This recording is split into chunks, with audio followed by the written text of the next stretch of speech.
Caros alunos, bom dia, né? A gente vai continuar com a nossa aula, né? Aula 10, capítulo 29, as evidências genéticas. E, bom, a origem do ser humano moderno é um assunto que começou a ser estudado pela análise genética mais do que qualquer outro tópico na antropologia, incluindo a origem do clado hominíneo, que foi o primeiro objeto de estudo da genética molecular, né? Um, é, Depois dessas 2 décadas trabalhando nesse assunto, 2 coisas ficaram claras. Primeiro, que a análise dos dados genéticos é muito mais difícil do que a gente pensava. A segunda coisa é que o padrão que emerge de muitas evidências genéticas demonstra que a origem da expressão do ser humano foi muito mais complexa do que é inferida pela evidência anatômica que a gente viu no capítulo 28, né? Mesmo assim, o peso da evidência genética parece favorecer um modelo de origem única, né, out of Africa, mas provavelmente com muitas expressões ao invés de só uma, né? Então, esses dados moleculares aqui do capítulo 29, a gente vai ver 3 coisas que eu quero falar para vocês. Primeiro, o assunto principal, que é a teoria da origem do homem moderno e os novos dados. Depois, que a gente tem uma nova espécie do gênero Homo, descoberta por dados moleculares, não morfologia. E, finalmente, o fato que, aparentemente, a evolução humana acelerou, o que é um contrassenso, né? Porque a gente sempre pensa que civilização faz com que a evolução humana pare, né? Porque a gente começa a proteger todo mundo, tem hospital, tem orfanato, tem tudo, mata os predadores, né? Cuida da doença, então, né? A evolução deveria desacelerar, e na verdade, aparentemente, a evolução humana acelerou. Bom, como a gente já viu anteriormente, existe uma visão tradicional de que é um pouquinho baseada na síntese moderna, de que a evolução humana é uma grande escala da natureza, uma grande cadeia com degraus, grande cadeia ou escada, né? Com degraus do simples ao complexo, né? Isso aí, na verdade, é a visão tradicional europeia, né? E a única coisa que a evolução fez foi transformar a escada uma escada rolante, né? Então você tem uma tendência a ascender. Então, deu Australopithecus, da origem Homo habilis, da origem Homo erectus, da origem Neanderthal, da origem Homo sapiens moderno. Então, é uma coisa quase bíblica, né? Abraão gerou Abacuque, gerou Sebadia, que gerou. Então, você tem essa sequência, né? E todo mundo entende, não só absorveu essa ideia, mas aqui a gente tem, né, a evolução do homem, aí o homem começa a trabalhar no jardim, depois com computadeira, depois no computador e volta a ficar que nem um macaco, né? E essa outra aqui também é bem engraçada, né, que é a evolução, né, dos peixes, anfíbios, répteis, mamíferos e aí a gente está jogando lixo no mar de onde a gente veio, né? E essa aqui eu adoro, né? É o sujeito aqui falando, por favor, deixe-me seguir, eu sou um criacionista, né? E essa também com o criacionista. Prêmio Nobel descobre o elo perdido. Então você tem os Australopithecus, Homo erectus, Neandertal e o homem moderno. E os criacionistas que hoje existem, na verdade, eles são intermediários entre o Homo erectus, né, e o Homo Neandertal, né? No nível de inteligência entre o do Homo erectus, né, e do Neandertal, né? Então, eu acho isso aí bem engraçado também. Mas veja, isso aí são piadas, porque na verdade a evolução humana não é uma linha reta, ela é um arbusto. E a gente tende a olhar a nossa espécie, ignorar a maioria delas e falar, Aí a gente faz uma linha que parece que tem uma ortogenia, né? Em uma direção. A ortogenia é a direção da evolução. A evolução tende a ir para algum lugar, né? E, na verdade, a evolução tende a produzir um arbusto, que você tem especiação e diferenciação, especiação e diferenciação. Então, o que é uma espécie fica 2, depois 4, depois 8, depois 10, depois 12, e assim vai aumentando o número de espécies, né? 8, 16 e assim por diante, né? Então, o número de espécies vai aumentando e eles vão ocupando o morfospaço, né? E para evitar competição entre elas, se elas são coexistentes, elas começam a fazer coisas diferentes, né? Então, aqui a gente tem que, né, a partir do Houyhnhnms, talvez, né, que talvez também seja descendente dos Sahelanthropus jadensis, a gente tem o Ardipithecus homidos, que dá origem a várias espécies, provavelmente, inclusive aqui Anthropus platyops, Australopithecus anamensis, que dá origem talvez ao Alfarensis, e aí dá origem ao clado robusto, e dá origem aos Australopithecus africanos na África do Sul, e talvez ao Australopithecus garri, ou Australopithecus sediba, o Homo naledi, o Homo habilis, o Homo ergaster, o Homo rhodopensis, o Homo erectus, o Homo sapiens, os heidelbergenses, os neandertais. Então, veja, e ao mesmo tempo a gente tem as ferramentas ficando cada vez mais complexas, né? Mas o Olduvaiense durando 1 milhão de anos, praticamente, o Aqueuliano durando 1 milhão de anos, e aí, de repente, a gente tem o Musteriense, né? E finalmente a gente tem um Paleolítico com o módulo 4 e o módulo 5 surgindo, né? De microlâminas, né? E associado ao Homo sapiens sapiens, né? Bom, o Milford H. Volpoff, o Volpoff, esse é o professor aí um, da Universidade de Antropologia, né, do Museu de Antropologia da Universidade de Michigan. Ele é um professor de antropologia e um Adjunct Associate Research Scientist, né? Então ele é professor de antropologia e pesquisador, né, do Museu de Antropologia da Universidade de Michigan, né? E desde 1977 ele está lá em Michigan, né? Ele nasceu em 1942, né? Então, em 77, com 35 anos, ele virou professor e desde então ele tem trabalhado lá. E ele é o principal defensor da ideia de evolução multirregional, né? Que tenta explicar a evolução do Homo sapiens sapiens como uma consequência de processos evolutivos dentro de uma única espécie, né? E veja, na época que ele começou a escrever, você tinha três grandes modelos. O modelo Candelabra, né, de que o homem saiu da África e deu origem na Ásia e na Europa, né, a, a espécies distintas que evoluíram em paralelo às espécies que hoje habitam esses lugares, né? Então, por exemplo, o Homo erectus foi para a Ásia e deu origem numa linha reta sem fluxo gênico ou seja, os chineses são uma espécie distinta dos africanos, né, que são espécie distinta dos europeus, né, praticamente, né, porque não tem fluxo gênico. Cada população deu origem à população humana que habita sem fluxo gênico. Então, o candelabra foi descartado porque não é isso que a gente observa, né, no padrão genético, né. Então, candelabra foi... Agora, a visão multirregional, não. Acha que o Homo erectus fundou populações e, como era uma única espécie, então esse multirregional ele é baseado nas ideias da síntese moderna e fala que o fluxo gênico manteve todas essas populações evoluindo em conjunto. E, finalmente, a teoria de substituição, você tem que as populações originárias na Ásia, na Europa, se extinguiram, o Neandertal se extinguiu, o Homo erectus se extinguiu, e foram substituídos por Homo sapiens moderno, né? Bom, então, a teoria multirregional, né? Você tem que os Homo erectus na Ásia deu origem aos australianos e na Europa deu origem aos europeus é, é, na Ásia deu origem aos asiáticos modernos e na África deu origem aos, né, então, ou seja, as populações dão origem o de Homo erectus arcaico, de Homo erectus dão origem aos Homo sapiens arcaicos, que dão origem às populações que hoje habitam essas regiões, né? A Austrália foi para a Austrália, né? Mas eles estavam em Java, Sumatra, né? E são descendentes dos Homo erectus que moravam lá.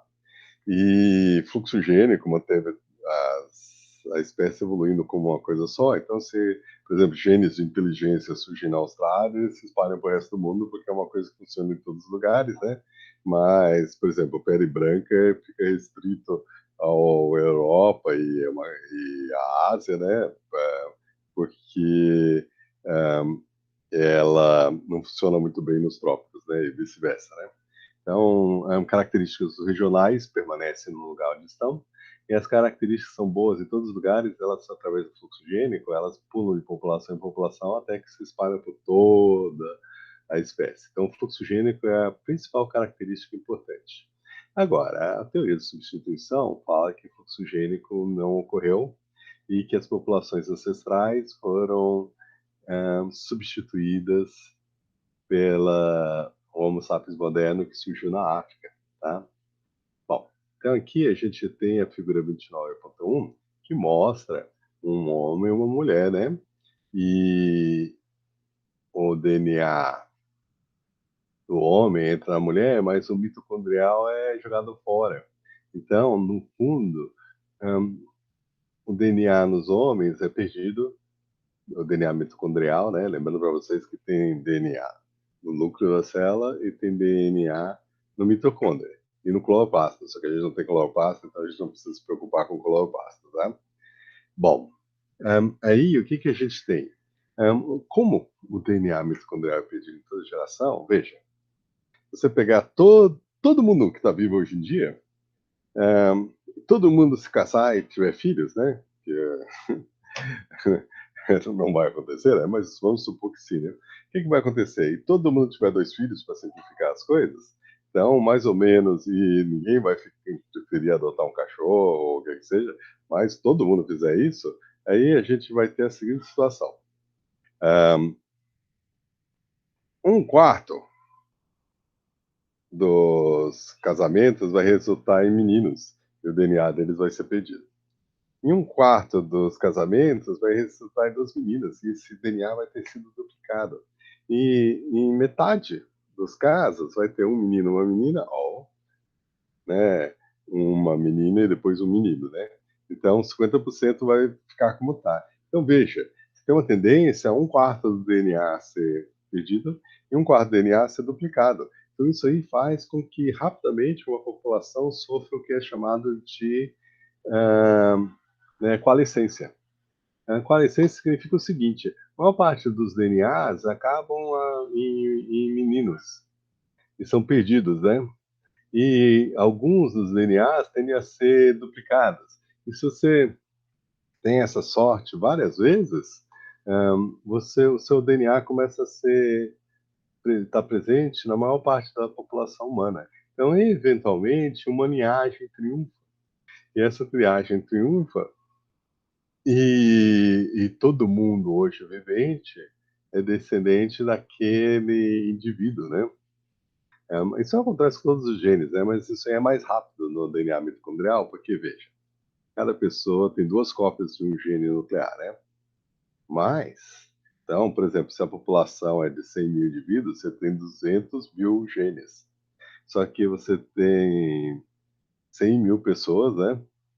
Que tem DNA mitocondrial, do qual metade é homem, não vai passar esse DNA para adiante, 50 mil é mulher. Então, a população, o tamanho efetivo da população é um quarto, pois, né, o DNA não é duplicado, né, só tem uma cópia única, e ele é dado, né, só pelas meninas, né, passado adiante só pelas meninas, porque pelos meninos não passa adiante. Então, o tamanho efetivo da população do DNA mitocondrial é um quarto do tamanho efetivo de genes que estão presentes. Então, a coalescência tende a ser mais rápida. E, além disso, você também tem o fato de que o DNA mitocondrial evolui mais rápido. Então, você consegue ver a variação das linhagens e traçar a história muito mais rapidamente. Então, o DNA mitocondrial, ele é bom para estudar, pelo menos inicialmente, porque tem um número limitado de genes, mas pelo menos inicialmente você tem uma ideia do que está acontecendo.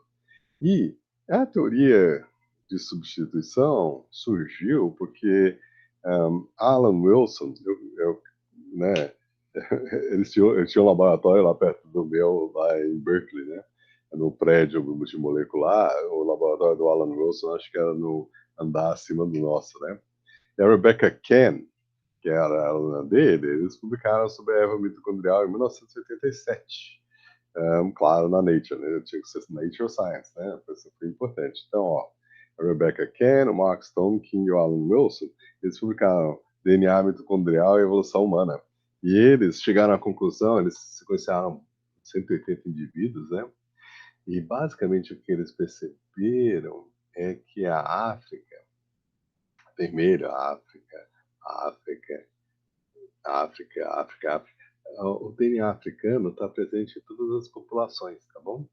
E o DNA mais divergente é africano. E aí, derivado dele, você tem aqui asiático, verde, né? Depois azul, caucasiano, e depois amarelo da Austrália e da Indonésia, né? Então, veja, as populações são derivadas do, né, o africano é a raiz, e tem os mais antigos, e um dos ramos africanos dá origem, ó, porque ele está presente na África e fora da África. E toda a diversidade de DNA mitocondrial, todo esse DNA aqui ele é mais semelhante entre si do que essas linhagens africanas, né? Então, veja, a maior diversidade de DNA mitocondrial é encontrada na África. A amostragem das populações fora da África são derivadas a partir dessa população africana, né? E esse DNA está presente na África, no norte da África e no resto do mundo, e aparentemente as populações foram se diferenciando a partir dessa. Então, por exemplo, os índios da América do Sul são derivados das populações asiáticas, né? Então, essa aqui é a história, né, contada pelo DNA mitocondrial, né? E então, essa aí, genealogia de ferradura, né? Lascas de ferradura, né? E mostra divergência genética entre 147 indivíduos de diferentes populações geográficas, cujo lineamento mitocondrial foi analisada. A árvore mostra uma separação entre populações africanas e não africanas. A população africana é estabelecida há mais tempo, indicando que a origem dos seres humanos modernos ocorreu nesse continente. Diferentes graus de divergência entre as populações não africanas. E fornece certa indicação de quando as diferentes partes do velho mundo foram povoadas. Uma análise recente demonstrou que essa árvore, uma das muitas possíveis, não pode não ser a melhor interpretação, tá? Então, análises posteriores com algoritmos mais sofisticados tiraram mais detalhes disso. Então, essa aqui é uma árvore mais recente e você vê muita diversidade na África, né? Very high African diversity, né? Linhagens profundamente separadas e tempos de coalescência grandes, indicam expansões e contrações na população. Depois você tem a população asiática, né? Ou seja, da Austrália. Então você tem uma separação cedo das populações do sudoeste da Ásia, né? E da Austrália, né? Então, populações da Indonésia, do Vietnã e assim por diante, e da Índia, são mais divergentes. Depois, posteriormente, aparentemente o pessoal vai para o norte e se separa em duas linhagens, a que ocupa a Europa e a que ocupa a Ásia. E as populações norte-americanas são derivadas de populações da Sibéria. Tá? Então, veja, houve um período em que os chineses não eram distintos dos europeus. Então, você tem a divergência na África, depois uma população vai para a Índia e depois uma população vai para o norte da Europa, desculpe, para aquela região lá da Turquia, da Rússia, e se divide em duas populações, uma que vai para a Europa e outra que vai para a Ásia, e dão origem às populações modernas, né? E os índios são derivados da Sibéria, né? Bom, isso aí causou impacto, né? Saiu em vários, no Times, no New York Times, assim por diante, na Newsweek. A Eva mitocondrial, né? E a Eva real, né? Então, nós somos sapiens sapiens de origem africana, né? Adão e Eva tinham pele negra e surgiram na África. E, claro, que, né, na época em que a Eva mitocondrial existiu, existiam outras mulheres na época, ela não estava sozinha. Só que o DNA delas não foi herdado pelas. Então, 5 bilhões hoje em dia seria 8 bilhões de pessoas descendentes de uma mulher. Bom, os microsatélites contam a mesma história, né?